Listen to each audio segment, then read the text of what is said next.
मंच को सुशोभित कर रहे हम सभी के प्रेरणापुंज माननीय सर संघ चालक जी, राष्ट्रीय स्वयंसेवक संघ, आपने सदैव ही राष्ट्र के लिए समर्पित भाव से कार्य किया है। आपके देशभक्ति के जज्बे को हम हृदय से नमन करते हैं। आपको चंद लाइनें समर्पित करना चाहूँगी। ईश्वर ने भी कीमती रत्न गिनती के बनाए हैं। ईश्वर ने भी कीमती रत्न गिनती के बनाए हैं और उन रत्नों में से सबसे कीमती रत्न हमारे बीच आए हैं। इसलिए आपके लिए कुछ कहना जैसे सूरज को दिया दिखाने वाली बात है। आपके गुणगान करें, हमारे शब्दकोश में ऐसे शब्द नहीं। आपका जीवन सदा देश की निस्वार्थ सेवा में समर्पित रहा। आपका सादगी भरा जीवन हम सभी के लिए प्रेरणा है। आपके व्यक्तित्व को ये लाइनें चरितार्थ करती है, तन समर्पित, मन समर्पित और यह जीवन समर्पित। आपने अपनी इच्छाओं का त्याग कर सदैव दूसरों के दुख दूर करने का प्रयास किया है एवं देशवासियों में देशभक्ति की अलग जगाने का कार्य निरंतर किया है। आपका पावन सानिध्य पाकर हम सभी गौरवान्वित हुए। हम आपके प्रेरक उद्बोधन सुनने हेतु आतुर है। आपसे आग्रह, पधारें और हम सभी को आशीर्वचन प्रदान करें। जोरदार तालियों से हम सभी परम पूजनीय डॉक्टर मोहन जी भागवत का स्वागत करें और शांत मन से उनके वचनों को आत्मसात करें।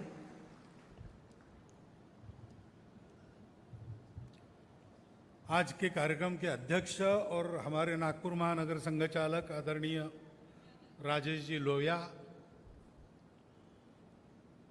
ताराचंद जी और उनका यहाँ उपस्थित समस्त परिवार, इस शुभ अवसर पर उनका उत्साह बढ़ाने के लिए यहाँ पर देश के अनेक स्थानों से उपस्थित हुए और नागपुर और आसपास की जगहों से उपस्थित हुए सभी नागरिक सज्जन, माता भगिनी,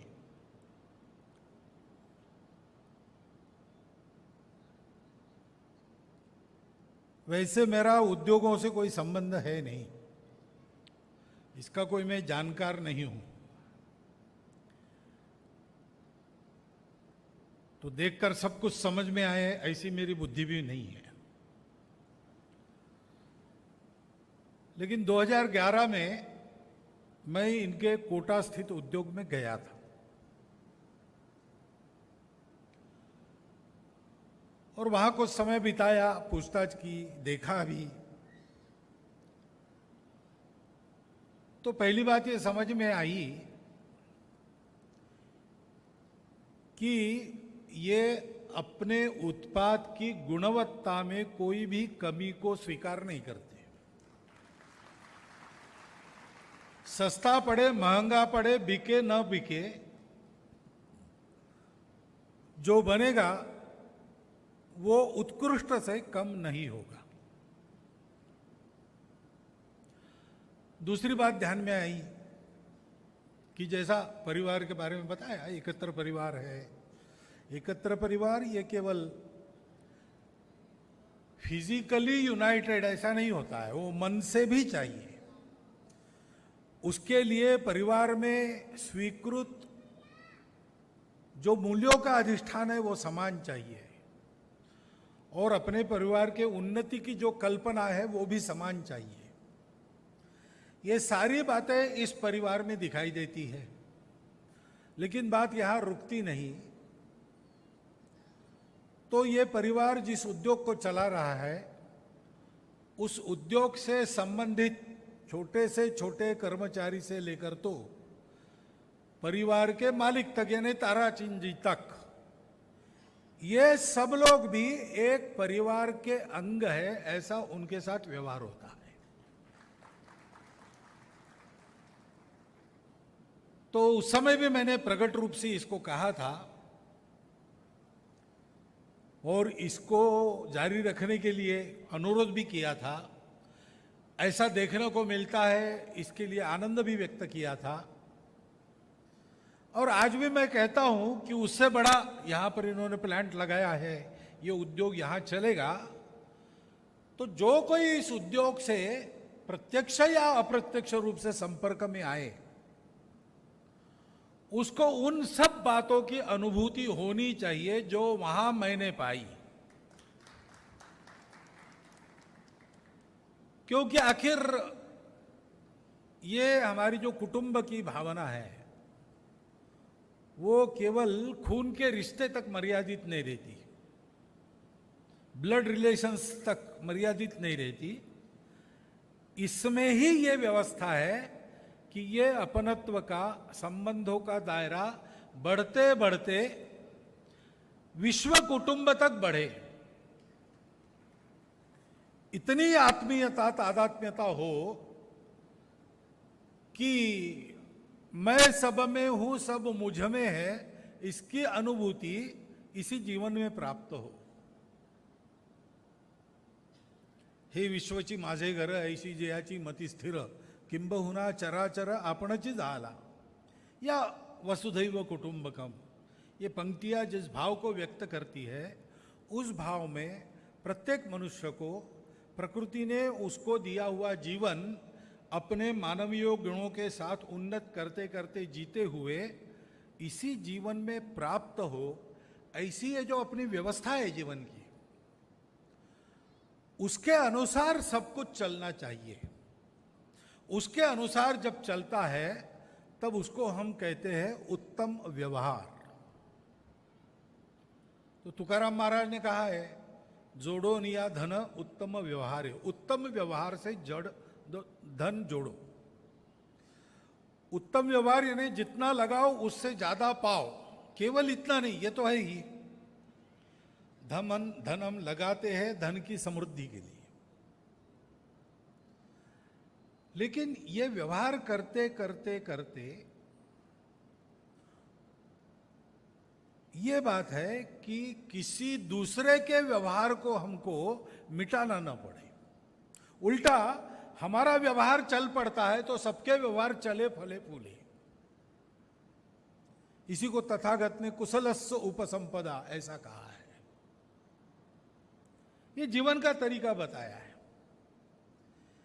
तो ऐसे जैसे अपने परिवार को देखते हैं, वैसे ही अपने उद्योग से संबंधित छोटे बड़े सब लोगों को देखते हुए एक कुटुंब के नाते और कुटुंब के प्रमुख के नाते सबका प्रतिपालन करते हुए सबको अपने विकास से लाभान्वित करना, सबके लाभान्वित होने में, अधिक से अधिक लोगों के लाभान्वित होने में अपने विकास को समझना। मेरा लाभ कितना यह सवाल नहीं, मेरे लाभ से सबका लाभ कितना यह सवाल है। ऐसे चलना यह धन जोड़ने का उत्तम व्यवहार है। और बाद में यह बताया है कि उसका व्यय उदास विचार से करो। उदास विचार से करो नहीं, हिसाब किताब के बारे में उदासीन कभी रहना नहीं, वो बिल्कुल ठीक ही होना चाहिए। किसी भी तरह से परखे उसमें कोई मीन मेख निकालने की कोई गुंजाइश नहीं रहनी चाहिए। एक एक पाई का हिसाब,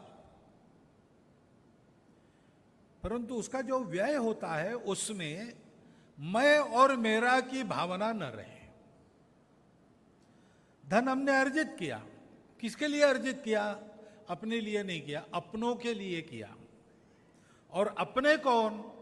तो ये अपनत्व का परिधि उसकी सतत विस्तारित हो जाने वाली परिधि है।